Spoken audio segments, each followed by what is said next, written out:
Hello YouTube and fellow historians, welcome back to another Driving and the News for our Documenting History channel. The purpose of these videos is to record history for future generations. Justin Schrager at the editor's desk. I'm Scott Stanley. All news, all the time.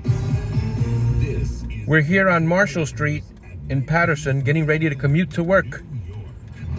Good morning, 77 degrees. It is 8 o'clock on this Wednesday, July 31st. I'm Susan Richard. Here's what's happening. The 4-year-old now in the hospital, but alive after falling out of 5-story window in Flatbush. Our Glenn Schuck coming up.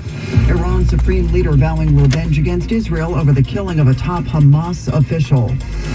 More than 20 years after 9/11, a lawsuit against the Saudi government is back in federal court. Horsehead expanding that recall over listeria contamination that killed 2 people, including one in New Jersey. And a gold medal in Paris now makes Simone Biles the most decorated American gymnast in history. In sports, Mets beat the Twins, Yanks over the Phillies. AccuWeather heat advisory up for later today. We'll go live to AccuWeather in just a minute. When's news time 8:01, traffic and transit with Karen Stewart. Well, one of the bigger problems we're dealing with this hour is the New Jersey Turnpike, because both the eastern and western spurs have got some pretty big problems with tractor trailers on these spurs, the eastern and western right now, involving tractor trailers. For example, the northbound New Jersey Turnpike western spur, north of 15E, has got a broken down tractor trailer in the right. And the southbound New Jersey Turnpike eastern spur, this is southbound now, at 15E for Route 1 and 9, we've got an overturned tractor trailer, and the right lane is blocked. We've got delays heading to both the eastern and western spurs, southbound and northbound. One is not any worse than the other, so pick a spur, any spur.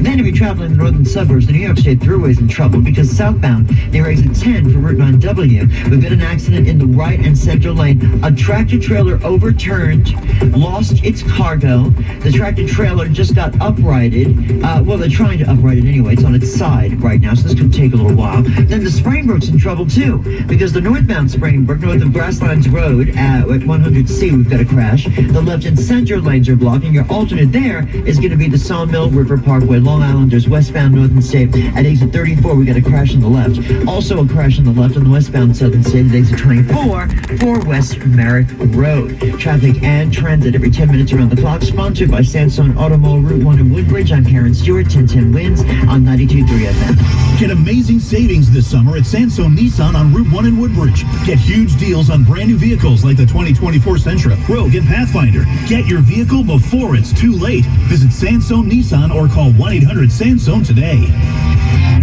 All right, looks like it's going to be another one of those days with a heat advisory kicking in later on. What are we looking at, Joe? You know, that heat advisory kicks in at 1 o'clock to be precise, Susan, and it's going to be pretty uncomfortable this afternoon. Not that it's comfortable now, but the temperatures are still in the 70s. With more sunshine later today, we'll get up to a high of 86 in Midtown. Some of the suburbs make it into the upper 80s, and with the high humidity and that sunshine later today, it's going to feel like it's in the low to mid 90s. And that's just the beginning of this little surge of heat. It builds into the low 90s for both tomorrow and Friday, with AccuWeather real fuel temperatures peaking in the upper 90s. And we back down from the heat as we go to the weekend, but add in more showers and thunderstorms.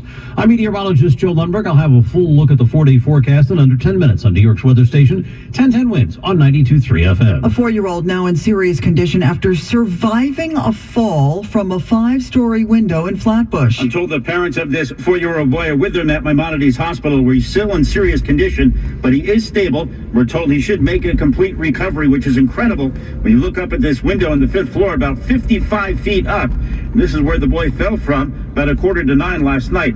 Apparently, he was playing with the side panels and the insulation around the window air conditioner unit when he fell all the way down to the ground to the back of the building. He was found face first into the grassy area and rushed to Maimonides.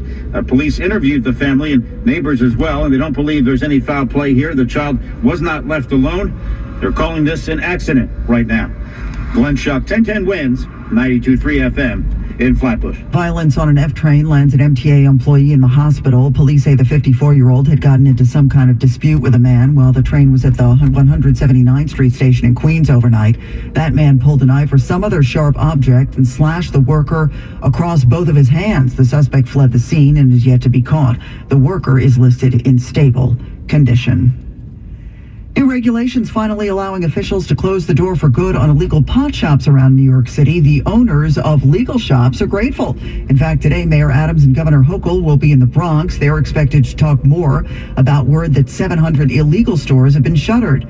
Tamir El Tabib runs the cannabis place in Middle Village, Queens. He says it's been good for business. After the stores around us got shut down, our sales increased like crazily, like at least like 30-40% increase in sales because the customers in the area didn't have anywhere else to go. And there's a ways to go with this crackdown. The sheriff's office says while hundreds have been closed since April, it's estimated there are still thousands more. The NYPD is cracking down on illegal vendors operating along Fifth Avenue near Bryant Park. In a statement posted online, Deputy Commissioner Kaz Daughtry said this comes after they got a number of calls from people reporting overzealous vendors. There's also word they've been selling counterfeit stuff, including handbags. No word on any arrests, but he did promise that patrols in the area would continue.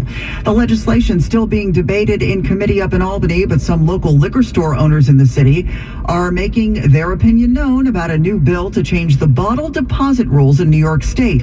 It would increase the amount you get back and expand the list. Wine and liquor bottles would be included for deposit under proposed legislation. It could mean a big change for how stores do business. Michael Carrera owns one in Brooklyn. It just would create a huge hardship, expense, and an immense amount of problems when it comes to the things we're talking about, bugs, rats, all the different things. Ryan Castelia, who runs a recycling center, gets it. These smaller stores shouldn't have to bear the burdens of this type of expansion.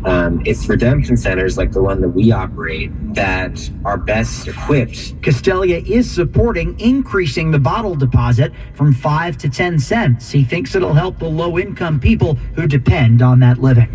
Mac Rosenberg, 1010 wins on 92.3 FM. Another rally today demanding Governor Hochul put congestion pricing back on track. Rally organizers say the revenue from the Midtown tolling plan is needed to pay for transit upgrades and maintenance and to avoid more fare hikes.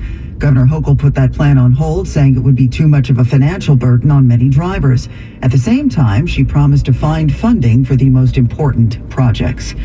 Well, the New York State Supreme Court rejecting the move from Mayor Adams to block migrant buses from Texas arriving here in the city.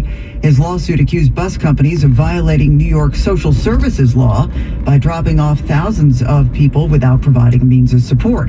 It also, to that end, sought more than $700 million to compensate for the city caring for asylum seekers. Well, the New York Civil Liberties Union called the suit unconstitutional. The court agreed. Iran's supreme leader now saying it is its country's duty to avenge the death of the top Hamas leader who was killed in an Israeli strike in Tehran. This was Hamas's political chief, Ismail Haniyeh. Israel had vowed to kill Haniyeh and other Hamas leaders for the October 7th attack inside Israel that killed more than 1,000 people. Haniyeh was in Tehran for the swearing-in ceremony of Iran's new president. Experts say it's unlikely his death will change the trajectory of the war in Gaza because the group's top leader is still believed to be holed up in the tunnels under Gaza. Correspondent Andrew Dimbert.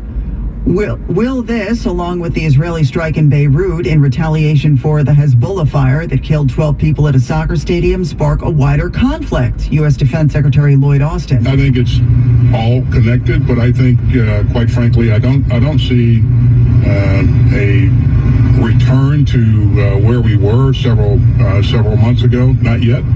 The UN Human Rights Office is out with a new report that says Palestinians detained by Israeli authorities since the Hamas attacks of October 7th have been tortured, including waterboarding, sleep deprivation, electric shocks, and dogs released on them. It says Israel's prison service held more than 9,400 detainees as of the end of June, and that some have been held in secret without access to lawyers or respect for their legal rights. No immediate comment from Israel. 9/11 families will be paying close attention to a crucial hearing today in the lawsuit seeking to hold Saudi Arabia responsible for the September 11th attacks. Decision day in federal court. The Kingdom of Saudi Arabia seeks to have a lawsuit by September 11th families dismissed. The group 9/11 Justice says video shows a Saudi intelligence asset was casing the U.S. Capitol in 1999. Brett Eagleson was 15 when his father died at the World Trade Center. what we've discovered and what we've been saying for the past 20 years is that they had a significant amount of help.